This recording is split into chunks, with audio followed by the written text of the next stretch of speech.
ببین حسین تویی حسین تویی من امروز اومدم تو بیلدینگ شما هی میگم What's up everybody, Fisher in the building.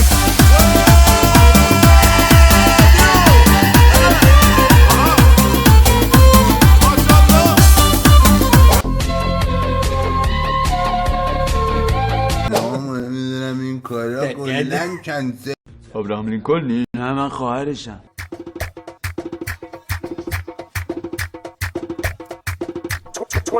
اصلا پول در کل زندگی قبلی چی بودی به نظرت؟ من یه سوسیس. سوسیس که بعد آدم نیست سوسیس.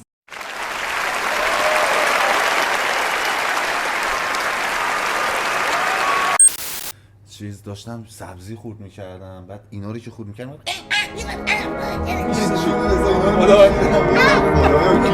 ریحون داشته جیغ میزنه. ما داریم اینجا زحمت میکشیم.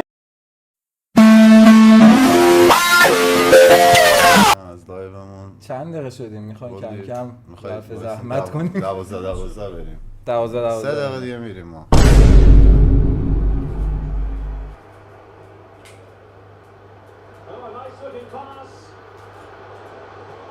و توی دروازه